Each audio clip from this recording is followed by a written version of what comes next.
KBC Channel 1, and tell us exactly why is the 2026 convention very, very important. We've seen that we are uniting Africans' innovation for an inclusive digital market as the theme for this meeting. Thank you. My name is Jesse Maruti Kiveu, the CEO for ICT Authority. As you have said, the theme for this convention is uniting Africa innovations for an inclusive digital market. So we are bringing players across Africa, our partners, our leaders, just to unify our technologies to open the space for technology. So the digital space has a lot of potential. How do we harness this to create opportunities for young Kenyans? So we are here to converge, to partner, and to see how best can we unlock Africa's potential. And what will be the take home? I know very well many African countries are adopting AI, and there's the issue of cybersecurity. What will be the take home for this year? This year we are moving from dialogue to implementation. So we are building trust systems. So as we embed AI in our operations, how do we take the next level? So we are looking at this and see how the best can take into the next steps.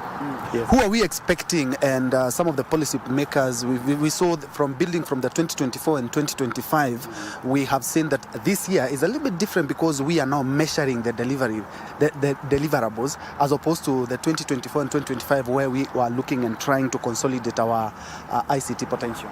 So we have global leaders across Africa, our partners, policymakers who are going to move from dialogue to implementations. So from the last year's dialogue, we are now moving to reality, implement the issues we are creating so that we can build a digital future for Africa. The cybersecurity space, and especially now Africa has adopted it, how important is it in the Connected Africa Summit 2026? It's critical for us.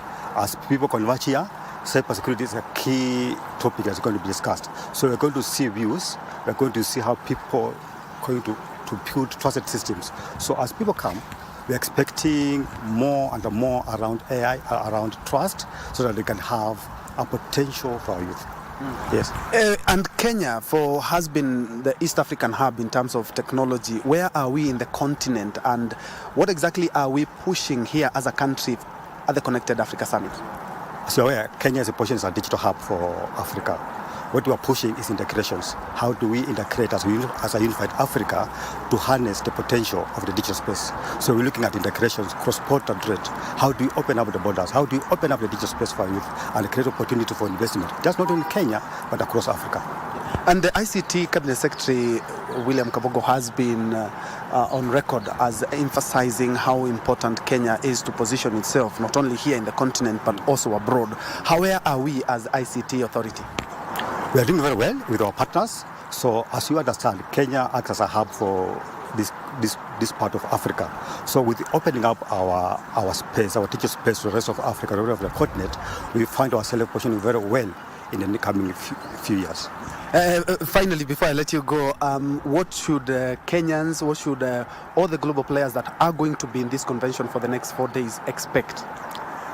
We expect partnerships, we expect policy harmonizations, we expect interoperability of systems so that we can build a unified Africa in terms of digital space. Yes. Thank you. Thank you so much. Thank you so much. Thank you for making time for Channel 1. Welcome. Thank you so much. Karibu.